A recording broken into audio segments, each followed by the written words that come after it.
قياشيت لبي تخطاتاليت لبول الزانتا دراسي بينام في السحاتيون تراخي تسفيت قبر ميكائيل مبل 40 شوعة كفال سفينو زنبرا سقطا بدمص يودي تتحسا انتاي كحجزك هادل زلخا قرج الى حتى تطا عرو كم زغنا نكرمل حبر لي بلا هيله كم اتسكف دنينو انت تعيدها زربو كم تنهر قبرا سلام انتاي كومي لا حبرلكا كرمل فليتا انتاي زمص نغر الله خويني زربا زمصيكايو سلام انتاي كنسا تفلط دليخا زربو الناس دمما دردار حتوتات اقربتلو سلام انتاي كنسا اعرخ مخانا سب كفل زي دلي حزبا كيف كادي هات عراريخ كان دا سب زفلط كم تمرع خان بها تفتف هيتبل فغادنيا انت خونكي كمرعوك خيلي نقوم نجر كم زدليكا قديم حبيرك مرقاقص انت دليخ حج قال كيدان كاسرلك خيلي كابلو بيو زارب نيرو يوريت غنا زربو يطعمان كاو زحيش كم تركبي امنتا هايله ጫማ ጸሪጉ ዘናብራይ መስላኒው هب اغرسب تدفيكا قرش ود قرش اكيبكاس حادار كغبرلياي ባህሊትያ كم مصانح حنبر نحوارو خونا حسيباتو ايتفلطن وتم زخونوا تبلوم كساب تركب غنا ገጽ ክትኸሎ አይደለንያ መናብር ሐስካ መጻንሒት እንጠነኒው ያ ትበል እንታይ ያለካ ያሐሞት ምራወኒ ሰብኳ ዝኾነ መጻምት ስለዝረኸበ ጥራይ ኮነን ዝምራ ፈለማና ሓዳር ዝኾነ ነገራት ከዳሉ ጓል ሰብ አንጸ ከናብራይ ኽልዲ አይከልን ይሉ ከሐስብ አለው እቲ ዝዳሎ በሐባር ኮይና ከነዳሉ አይንኽልንዲና አንተ ሐወይ አነ ናይ ገዛና ድኽነት አኺሉ ተሪፍንሎ ድኽነት ብድኽነቱ ድማ ናይ ገዛ ያኽልኒ ሀብት እምበር ተወሳኺ ድኽነት ናብ ቤተይ ከምጽ አይደለኒ ولدي كنتاي كبل نودي حدار أطامينك قبل ويكونن انتاي كم زدلخا غنا تردين الله انتاي ددي حتى تا دليت وقت نغرو بمحساب اركي مخانكا كارمل كتفلطلكا كارمل فليتا انتاي ربحلني انت ايه كل بعلخا انتاي يوم صودا اركي مخانكا كارمل منقار كتفلط انا اركنتنا بمسير كخوني زدليو مخنياتو صبوق غيرخ يصنعكوخا كوج አይደለኒ دحرك زي تخونن زي كون كان انت خوينا انتي نقبر امو كارمل بزعبا ركبنا ايتفلطني ادي غتبلني انا نغر كوان سلام انت خغنا معرخ اندزن كارمل تقدسلا زلخا نسا انت فليتا تروح لك ادي حجو نغرك فقادنيا يكونكون انت فليتا غنا كلتينا هنربح مخانا صبيغه يزفلط كارمل ناي سب صبوق تدلي سب كبدل زي وحطلان حغازي سبن بمخانا كم تحجزنا رغصنيا نسخا غنا بديلك يا اخي حجز قبركا مس قبركا طيتيا لو وهاي تبلني كباخن لعل انا فلطع ملاخ دما يكونتن ملاخ استبهل سب سلازي يله كارمل ممقواسا حرقانا ختللا مخنياتو كاب سراح سلازبار رتا ابلعليا حيال صلي حديرو نبره انت تاخو ود تبليو حرقه هيله صباح نقول اب سراح انت مليساتك كلته زرباخي تزاربي زلخ وخناتات نميراب امري رحبير يالخو تسمع زبل تسفالني انت ملستن تصبق انت زي ملستن دما املاح دو خدر بين نخوين تسفاخ تقرص ايدليتن امو املاح كم زي دربي كتفلت انت هون كدا عقل غيرك زي تصبي بافك تامني لبخ غنا كاب امنت زرحق انت خوين كسلطك يكونن دحان بزعبا فطر سايتوكاني اتخ تحجزني يخزبلك طراي تنغرن انت هون كان غرني شاغزتي غي انت هون كنقيد زتحتتو كي ملسه بدد بلاء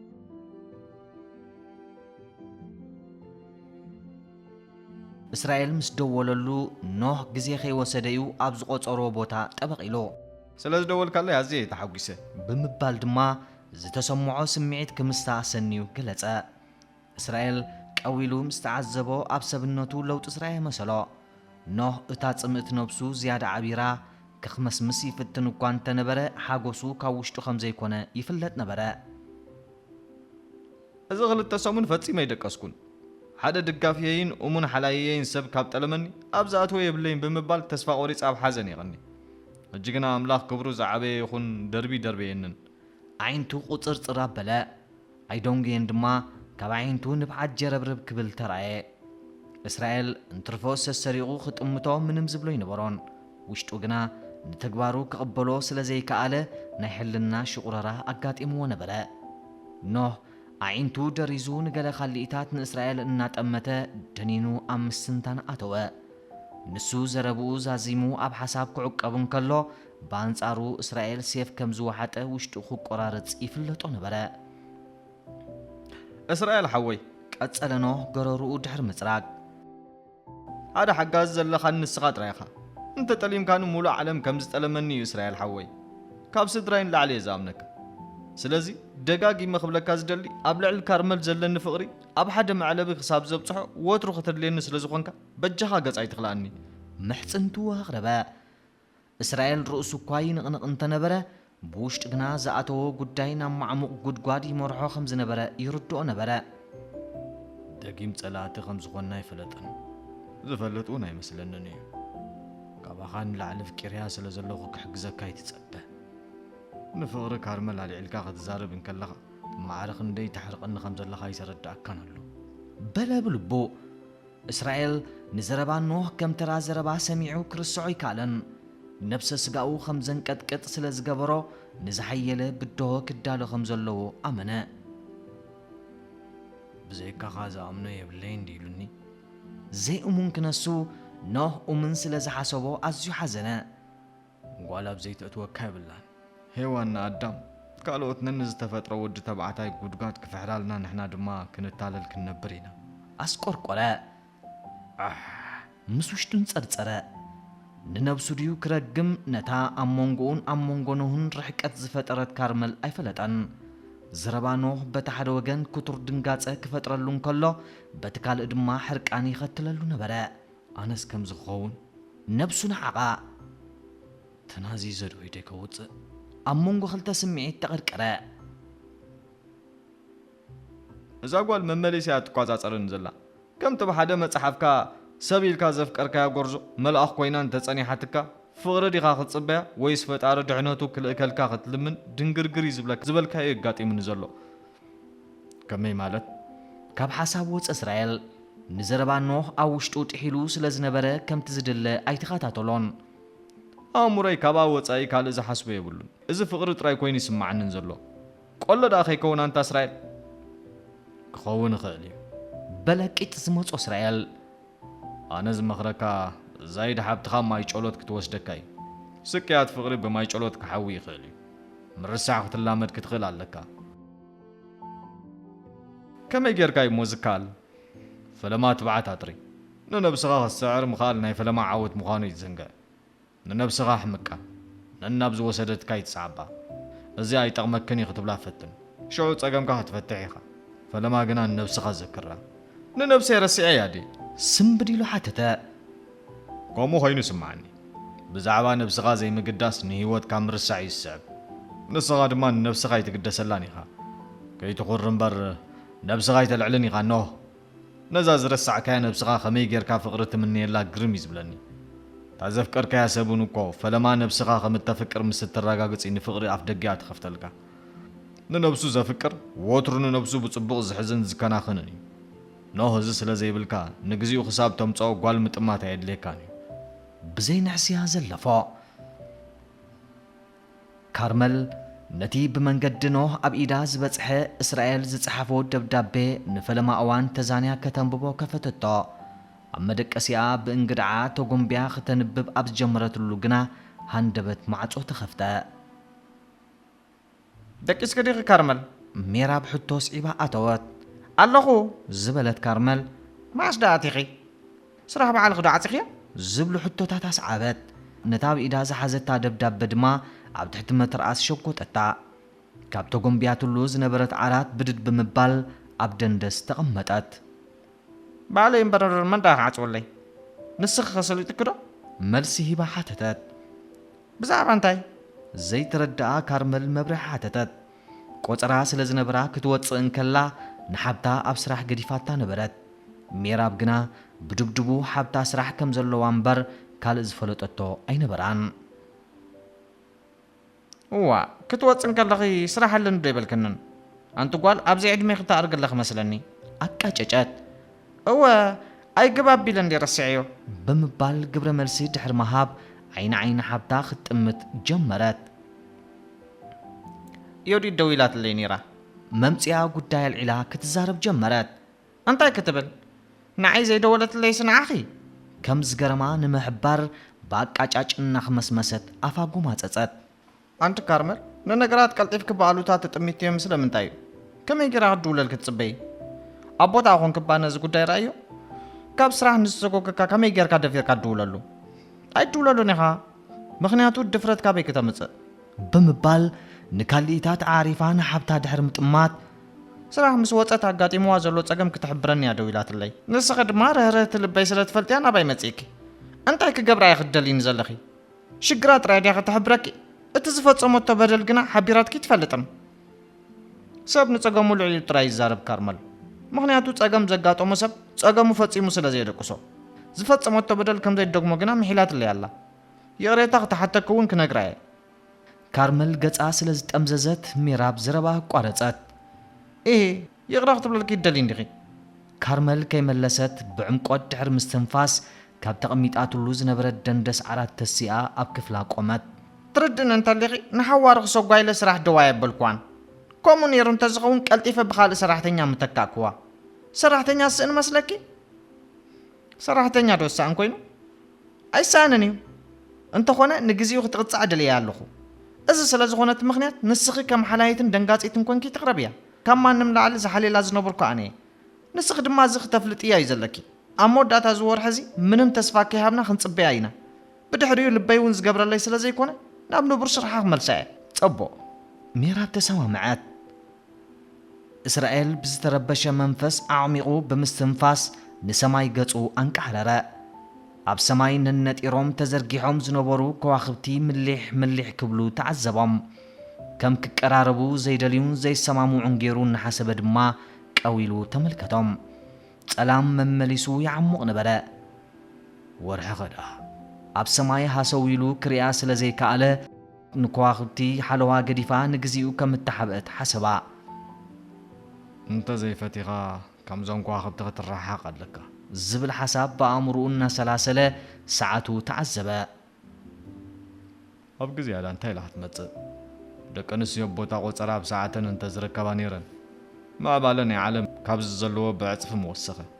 ምክንያቱ እቲ ናይ ደቂ ኣንስትዮ ስራሕ ብሰንኪ ግዜ ዘይምኽባርን ይስራሕ የለን ተፈላሰፈ ሎይስ ድሕሪ 10 ደቓይቕ ኣብ ቦታ ቆፀራ ተረኽበት ሰላምታ ኣቕሪባ ኮፍ መበሊ ሒዛ ድሕሪ ምቕማጥ ድማ ንእስራኤል ጠመተቶ ምክንያቱ እቲ ቆፀራ እስራኤል ዝደለዮ ብምንባሩ ንሱ እምበር ንሳ ብዘረባ ክትኸፍቶ ኣይትደልን እያ ከመይ ቀኒኽ ሎይስ ኣድመፅ እስራኤል ጽቡቕ ሓፂራ መለሰት ሎይስ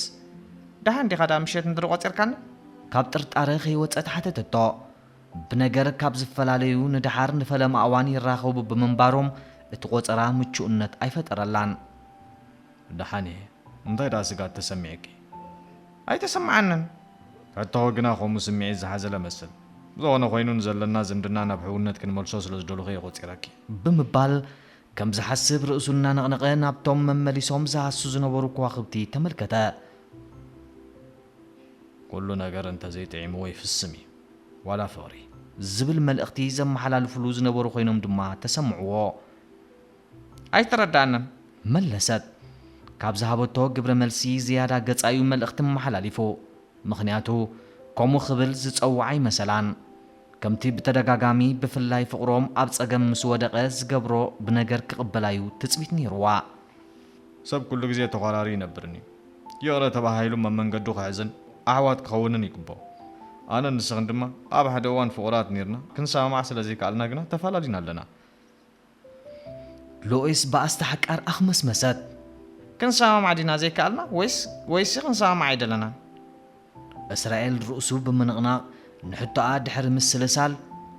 ዳሓን ንሱ ከከም ኣስተብሎና ክንሪዮን ክንምልሶን ንኽእል ንኸውን ኣነ ክብሎ ደለይ ዘለኹ ግን ኣኻል እዩ ፍቕሪ ዘይከውን እንተኾይኑ ጸጋጊንካ ዝኸይድ ከም ዘይኮነ ፍሉጥ እዩ ምፍልላይ እንተጋጢሙ ድማ እቶም ለባማት ብህድኣትን ብልቦናን እዮም ዝፈትሕዎ እምባጋረው ናይ የልዕሉን ንሕና ድማ ልባማት ንኾኑ ብሰላም ክንፈላለ ንኽእል ስለ ዝኾንና ናብ ጽልእን በኣስን ኣይንኽድ የኽብለክ ዝደሊ ፍቕሪ ካብ ዘይኮነልና ኣሕዋት ክንኸውን ንኽእል መስለኒ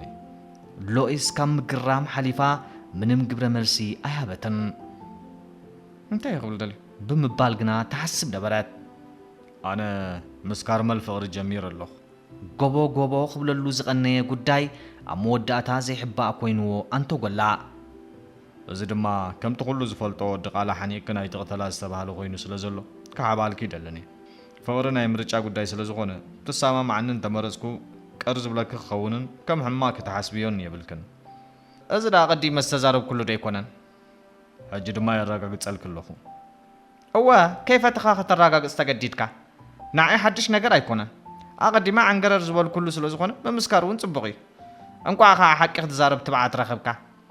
ሓቂ ንብዙሓት ከም ተባህሮም ፈልጥ እየ ኣብ መወዳእታ ክትብለን ዝደለኻ በለኒ እሞ ክኸይድ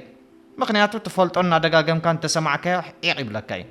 ስምዒታ ቀቢራ ብህድኣት ግብሪ መልሲ ሃበት ካብ ምኽሪ ድማ ንስኹ እውን ዝኾነኪ ክትደልየ ዝምሕፀነኪ ኣብ ዘይኮነኪ ግዜኺ ተጥፊ ስለ ምዑደኻ የቐኒየለይ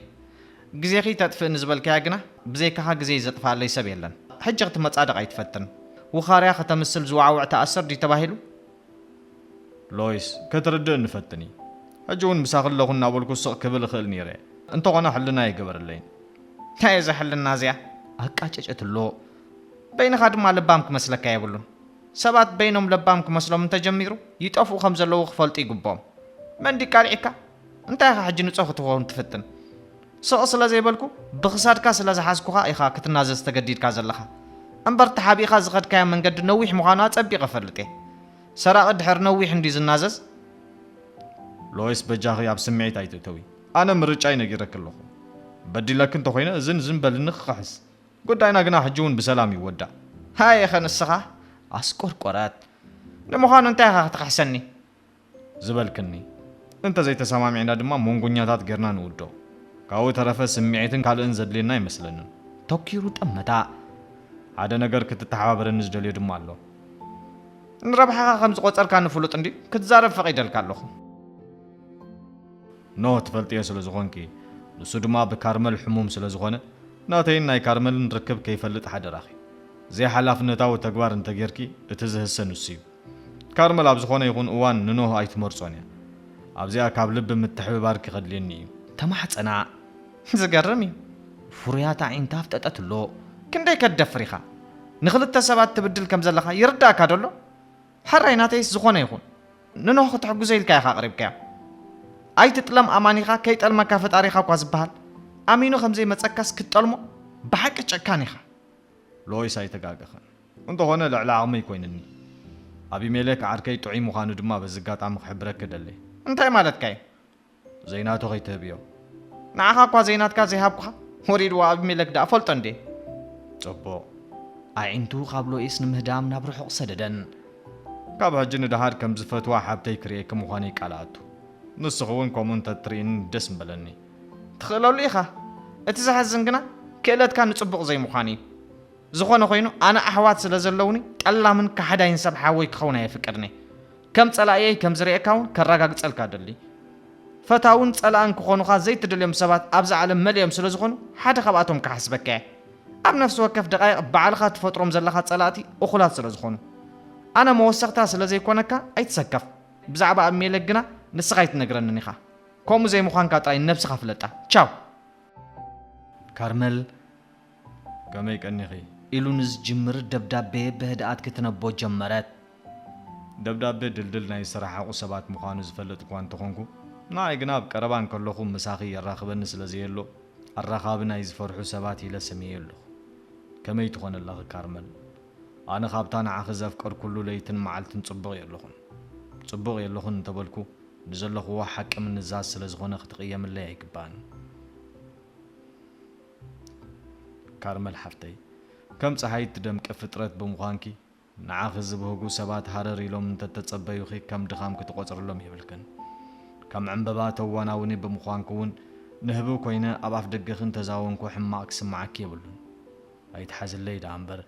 ኣነ ኣባኽን ኣብ ከማኽን ዝኣመሰላ ቆናጁ ድኹም ፍጥረት እየ ድኻመይ ግና ኣብ ፍቕሪ ምስ ወደቕኪ ተገሊጽለይ ሰብ ንሰብ ክፈርሖ ንቡር እኳ እንተኾነ ናተይ ግና መግለፂ የብሉን ፍቕሪ ምስ ፍርሒ ዝተቐበለ ሰብ ካበይ ናይ መሽጎራጉሪ ድፍረት ከምፅእ ዝኽእል ንሱ ስለ ዝኾነኒ ክሳብ ሕጂ ገጽ ክምርኣይ ከም መስቀል ዝራየ ሰይጣን ኮይኑኒ ዘሎ ካርመለይ ጽብቕቲ ፍጥረት ብምዃንኪ ወርሕን ከዋኽብትን ከይተረፉ ንሳን ተላብ ሰማይ ምህላውና ትርጉም የብሉን ዝብሉ ክመስሉ ኣብዛ ጽሕፈልኪ ዘለኹ ምሸት ኣብ ልዕለይ የለውን እዚ ንተፈጥሮ ዝመልኽ መንፈስ ትውንኒ ብምዃንኪ ድማዩ ዛጊት ክተፍረኪ ዘይኻለኒ ካርመል ሓፍተይ ትዝክርዮ እንተኾንኪ ብኣኺ ክሓስብን ደብዳቤ ክጽሕፈልኪ ካብ ዝጅምር ኣዋርሕ ተቖፂሮም ኣለዉ ንኣዋርሕ ኣብ ሰንፈላሊ ህይወት ተሸሚመ ከም መራሕያ ዘጥፍአት መርከብ ማዕበል ናብ ዝመርሓን ንጓዓዝ ኣለኹ ኣብ ቦታይ ኮንኪ ንጽንዓተይን ዘይምሕላለይን እንተትርእዮ ማዕርኽ እንደይ ጽኑዕ ምዃነይ መመስከርክለይ ነርኪ እንተኾነ ዘይስንኻ ሕውፃ ቆርጥመሉ ጉዲ ኮይኑ ዛጊት ንደብዳቤ መልሲ ክትህብዮ ኣይደለኽን ብጃ ክባብ ብኣምሳልኪ ዝተፈጠርኩ ሰብ ምዃነይ ትረድእለይ ዋላ እቲ ጨካን ኣራዊት ርህራሄ ዘርእየሉ እዋን ይውሕድ እምበር ኣብ ገለስ ኣለዎ ንስኺ ግን ኣሰብ ኢኺ ሰብ ድማ ኣብ ከምኡ ሰብ ክርህርህ ካብ ኣምላኽ ዝተዋህቦ ጸጋ እዩ ንሱ ኹን ኣምላኽ ርህርህቲ ገይሩ ከም ዝፈጠረኪ ጥርጥር የብለይን ምኽንያቱ ርህሩሃት ክንኸውን ንብጻይና ከም ነብስና ክነፍቅር ይፈጢሩና ስለዚ ኣምላኽ ኣብ ልዕሊ ኩሎም ደቂ ሰብ ዘለዎ ትጽቢት ሓደ ረኺተምክንዮ መበል 47 ክፋል ተኸታታሊት ልቢ ወለድ ዛንታ ገያሽት ልቢ በዚ ተዛዚማ ኣላ መበል 48 ክፋል ኣብ ዝቕጽል ተኸታተሉ